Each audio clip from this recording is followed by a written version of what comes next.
Class family में एक छोटे से नन्हे मुन्ने से लड़के का जन्म होता है। नाम रखा जाता है श्रेयांश। शुरू के 5 साल उसकी जिंदगी के बिंदास बीतते हैं, बिना किसी डर के, बिना किसी खौफ के। लेकिन जैसे जैसे वो बड़ा होता है उसका डर भी बढ़ने लगता है। कुछ भी थोड़ा गलत करता है तो पहले माँ बाप से डरता है, लेकिन चुप रहता है। स्कूल के कुछ बदमाश लड़कों से डर लगता है, वो खामोश रहता है और डरता रहता है। फिर कॉलेज की रैगिंग से डर लगता है, एग्जाम से डर लगता है, मार्केट में घूमते हुए भी डर लगता है कि कहीं कोई हाथ पकड़कर 4 चमाट न बजा दे। जिसे वो पसंद करता है उसे ये बात बताने में भी वो डरता है कि कहीं उसे वो रिजेक्ट करके बेइज्जत ना कर दे। वो बड़े सपने देखने से डरता है कि कहीं उसकी हैसियत उसकी उड़ान ना रोक दे। वो एक ऐसा बंदा था जिसका दिल पता नहीं क्यों लेकिन कुछ ज्यादा ही तेज धड़कता था, क्योंकि वो हर पल डरता था, हर कदम कदम पर डरता था। इस दुनिया से डरता, दुनिया के लोगों से डरता, ऊंचाई से डरता, गहरे पानी से डरता, अंधेरे रातों में डरता, दिन के उजालों में भी घबराता। वो पता नहीं इतना क्यों डरता था, लेकिन ये डर उसे हर वक्त डराता। इसी वजह से वो कभी अकेले में कहीं घूमने नहीं जाता, किसी काम को अकेले करने में भी वो कब जाता। वो होशियार और तेज दिमाग का होने के बावजूद हर काम में पीछे रह जाता, क्योंकि उसका डर हर वक्त उसको पीछे खींच लेता। उसके सीने में सांस से ज्यादा खौफ होता। वो गिरने से डरता, लड़ने से डरता। वो तो ऐसा था कि कोई उसको ऊंची आवाज में चिल्लाकर बोल भी क्या दे, वो अंदर से कांप जाता और सामने वाले की मनमानी बर्दाश्त कर लेता। रिक्शा वाला अगर ज्यादा भाड़ा भी मांग लेना तब भी वो कुछ नहीं बोलता, क्योंकि बोलने के लिए भी उसको बहुत डर लगता था। डरना अब उसकी मजबूरी नहीं बल्कि आदत बन चुकी थी। एक दिन वो कुछ दोस्तों के साथ पहाड़ पर ट्रैकिंग करने जाता है। ये भी उसकी मर्जी नहीं बल्कि दोस्तों की जबरदस्ती थी।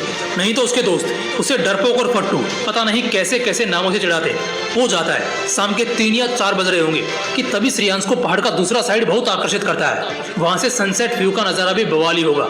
बस यही सोचकर वो उस तरफ निकल जाता है। कुछ समय वो वहीं बिताता है, मगर लौटने में वो किसी और ही रास्ते को पकड़ लेता है और भटकते भटकते एक अंधेरे जंगल में पहुंच जाता है। जिसके बाद उसकी हालत खराब होना शुरू हो जाती है। फोन वो साथ लाया नहीं होता, क्योंकि ट्रैकिंग से पहले सारे दोस्तों ने फोन एक जगह जमा कर लिए थे। इस वजह से अब उसका फोन भी उसके हाथ में नहीं था। यही वजह है कि अब वो पूरा का पूरा हिल चुका था। वो 1 मिनट में करीब 10 बार चिल्लाता और चिल्लाते ही रहता, मगर दूर दूर तक उसकी आवाज सुनने वाला कोई नहीं था। कुछ समय बाद उसको खूब प्यास भी लगना शुरू हो जाती है। वो कुछ दूर आगे चलता है जब उसे कुआं नजर आता है और बगल में घड़ा था जहाँ से शायद आदिवासी लोग अक्सर पानी पीते होंगे। कुछ ऐसा ही सोचकर वो भी उस तरफ चल पड़ता है और आखिरकार उस कुएं के पानी से वो अपनी प्यास बुझा लेता है। 2 मिनट शांत होकर वो अभी कुएं के पास बैठा ही था कि तभी उसे किसी जानवर की आवाज सुनाई देती है। वो डरता है और डरते हुए जैसे ही वो पीछे पलटता है उसे एक बड़ा अजीब सा जानवर दिखता है। शायद वो भेड़िया या गीदड़ था जो उन झाड़ियों से श्रेयांश को घूरे जा रहा था। श्रेयांश उसे देखकर वहां से भागा, लेकिन उसके पीछे वो जानवर भी भागा।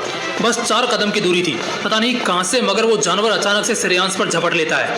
उसके झपटते ही श्रेयांश बेहोश सा होने लगता है, क्योंकि वो उस समय बहुत डर गया था।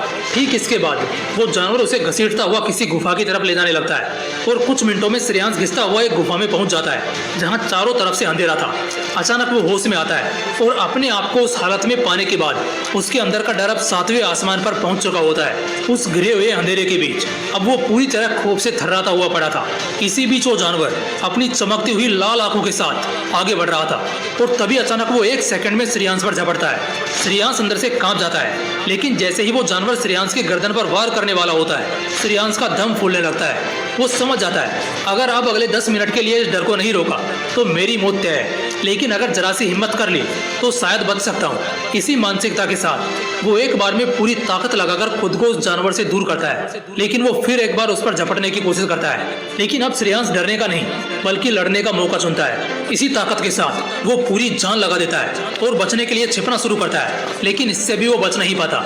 आखिर में वो एक झाड़ से एक बड़ा सा डंडा तोड़ता है और उससे उस जानवर को मारने की कोशिश करता है। एक डंडा उस जानवर को लग जाता है, जिसके बाद जितना खौफ थोड़ी देर पहले श्रेयांश के अंदर था उतना ही खौफ अब उस जानवर में भी होने लगता है। और इतने में श्रेयांश एक बार फिर अंधाधुंध डंडा घुमाते हुए दोबारा एक और डंडा उसे मारता है, जिसके बाद दोगुनी रफ्तार से वो जानवर श्रेयांश से दूर जंगल में कहीं गायब हो जाता है। दोस्तों, इस पूरी कहानी से आपने क्या सीखा?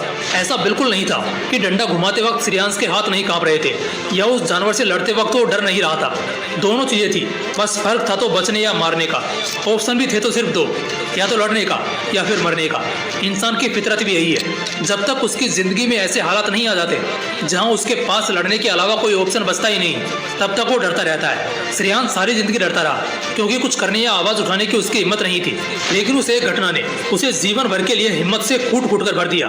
और अब जब भी कभी उसके सामने किसी तरह की चुनौती आती है, पहले वो लड़ता है, बाद में सोचता है। वो आज भी इस बात का अफसोस करता है कि काश वो अपने पहले डर के सामने ही सीना तानकर खड़ा हो गया होता, तो कम से कम फिर उसे कभी डरने की आदत नहीं पड़ती।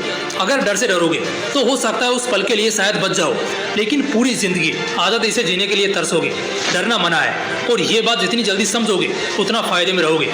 जानता हूँ, मानता हूँ और समझता हूँ इस बात को कि हाँ, डर लगता है, कुछ बोलने में फटती है, गलत के खिलाफ जाने से डर लगता है, लेकिन जो इस डर को पार कर जाए उसे ही तो जमाने का हीरो कहा जाता है। हीरो कौन होता है? हीरो वो होता है जो अपने सामने आए प्रॉब्लम या चैलेंज से भागे नहीं, बल्कि उसे जड़ से उखाड़ फेंके, उसका सामना करे और उस चुनौती को हरा डाले।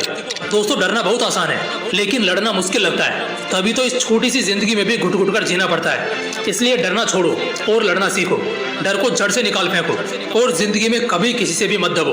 दोस्तों, अगर वीडियो अच्छा लगा तो इसे अपने डरपोक दोस्तों के साथ जरूर शेयर करना। बाकी मिलते हैं इसी तरह के एक और बवाल वीडियो के साथ। जय हिंद, जय श्री कृष्णा।